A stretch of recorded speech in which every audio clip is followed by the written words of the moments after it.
Hi everyone and welcome to Foundation Friday. I have managed to get my hands on the new Nars Light Reflecting Foundation and I've been trialing this out for a considerable amount of time now. I've tried it without skincare, with skincare, different SPFs, whether with powder, without powder, primer, without primer, setting spray, without setting spray. And so I feel like I've got really to grips with this and I now feel qualified to share my thoughts and feelings with everybody.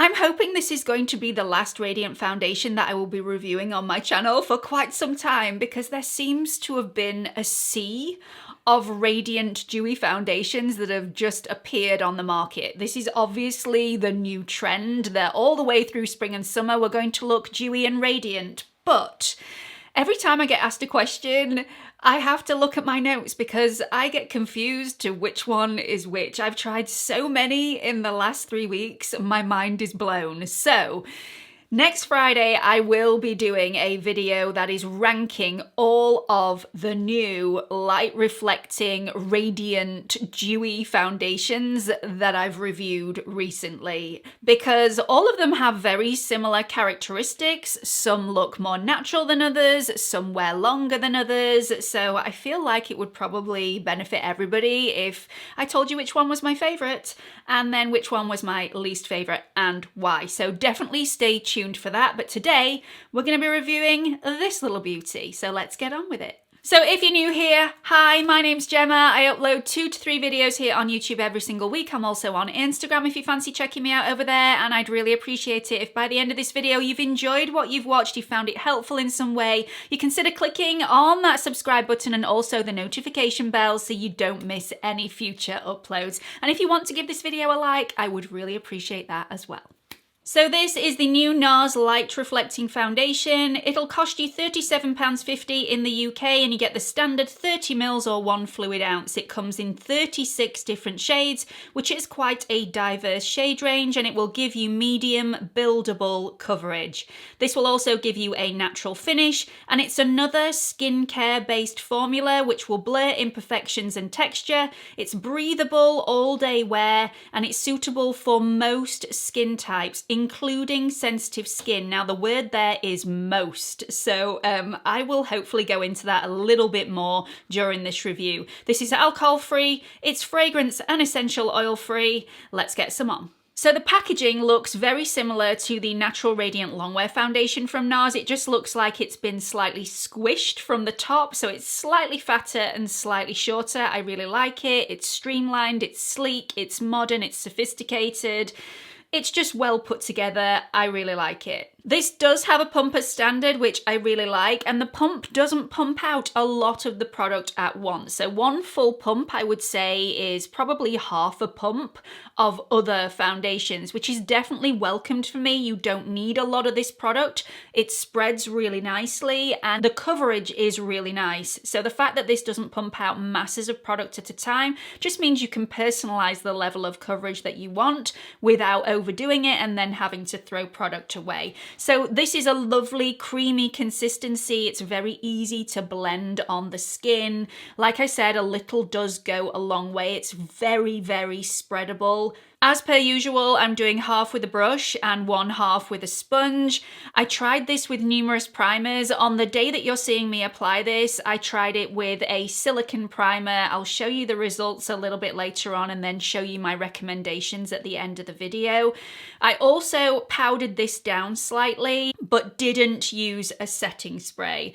This feels really lightweight on the skin. I would say you can get a light coverage out of this, but generally on first application, I would say it's a really good medium coverage and you can build this up to full coverage if you like, but I find it looks a little bit too heavy for me at full coverage. That's just my personal opinion. You really can get a flawless coverage out of this on first application. It is beautiful on the skin. It is radiant and slightly dewy, but it does still slightly airbrush texture and also your pores.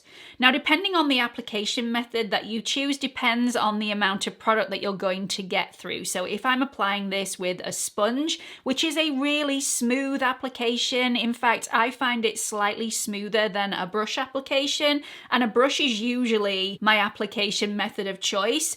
But for this particular foundation, I prefer to use a sponge. With a sponge application, I tend to use 1 to 2 pumps of the foundation because you are losing some into the sponge, whereas if I'm using a brush, I tend to use only 1 pump of this foundation, and that is well enough. Another good thing about this foundation is that it does dry down, it doesn't leave a tacky feeling on the surface of the skin, it doesn't creep into fine lines or wrinkles. I always monitor my smile lines because that's where usually my foundation creeps as the day goes on, and that didn't happen with this foundation. It is an extremely radiant and glowy foundation, very similar to the Charlotte Tilbury Beautiful Skin Foundation. This is really nice over my dry skinned areas, but on the second day I had really flaky skin. This didn't really like my flaky skin. This clung to my flaky skinned areas. So if you do have a lot of flaky skin, you may want to bear that in mind. So after an 8-hour wear test with a silicone primer, this is what the foundation looks like at the end of the day. So as you can see, it is super dewy, very shiny. There's no getting away from it. However, all the foundation is still present and correct. Now, I did use a silicone primer with this, and I don't feel like that is the best way to go with any foundation that is this skincare based.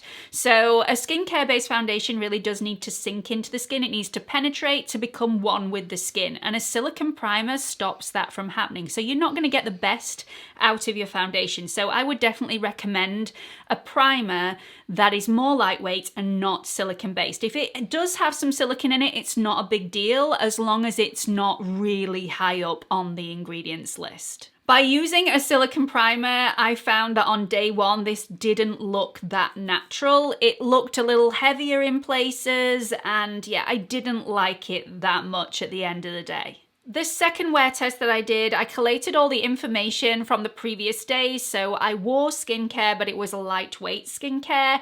I wore a really nice hydrating SPF. I wore a non-silicone based primer. I will link all these products in the description box, by the way, just in case you're wanting to know which products worked well for me.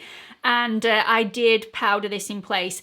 I didn't find that on the days where I wore this without powder, this wore very well. So if you hate wearing powder throughout the day, you may want to give this one a miss. I didn't feel it wore well without primer. It just became too shiny too quickly for me personally. So this is what it looked like. Yes, it's still dewy. Yes, it's still radiant, but it's a dewy, radiant foundation. So I was expecting that to happen anyway. It's all present and correct, but it looks more natural. Now you will notice if I zoom you in on around my mouth and chin area that my skin is flaking. That is not to do with the foundation. That would have happened even if I didn't have any foundation on at all. My hormones are all over the place at the moment, and I'm also using my tretinoin. So that is a tretinoin and hormone issue, not a foundation issue. So please just overlook that for the purpose of this video. So let's talk long wear capabilities. I do feel like this is a long wearing foundation as long as I'm using a powder with it.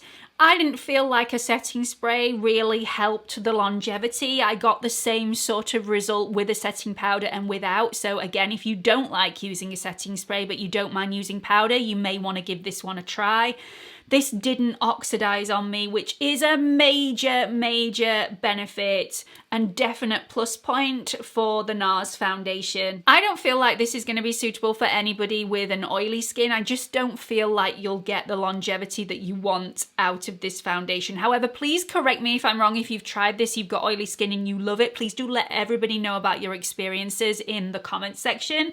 If you've got combi skin, if you've got normal skin, dry skin, you should be absolutely fine with this. I also don't feel that if you've got really large pores that you want to conceal, this will be for you, because usually you conceal those pores by using a silicone primer, and like I've said before, a silicone primer doesn't work as well with this foundation. The last point that I want to make is that this, for me, isn't transfer resistant. This does lift off onto my phone unless I use a setting spray. So although I said that the end result didn't really change on the day that I used a setting spray to the day that I didn't, the overall finish of the foundation didn't change, the overall wearability didn't change, but this did lift on my phone. So definitely not transfer resistant unless you're using a setting spray, so that is definitely something to bear in mind. Final thoughts. Do I like it? Yes, I like it. I think it's a really nice foundation. It's got great coverage. It feels really lightweight on the skin, but I just don't feel myself wanting to reach for this all the time. For one, I don't think it looks as natural on the skin than some of the other radiant dewy foundations that I've recently tried. So that's my main issue. It's also more coverage than I would usually go for. This isn't as shearable. Is that even a word? I have no idea, but I'm hoping you know what I mean. It's not as easy to shear this one out, so it's not as versatile as some of the other foundations that I've tried. Anyway, I will go through all the similarities and differences in the roundup next week, but yeah, this is definitely not my favorite, but beautiful all the same. So that's it for this review. I really hope you found it helpful. Please share your thoughts and experiences with this foundation in the comments section below. I have heard so many people say they think this is the best foundation that has ever been released and this is their new holy grail. And although I think it is a beautiful foundation and I will use it from time to time, it's definitely not my new holy grail. So I'd be interested to see how everybody else feels about it. I've got a feeling that my view is not going to be a very popular one. But hey, it's my view and I have to pass that on to you. We've got to keep it real at the end of the day. So yeah, let me know your thoughts and experiences. I really hope you found this video helpful. Don't forget to like and subscribe and hope to see you all in the next one. Bye everyone.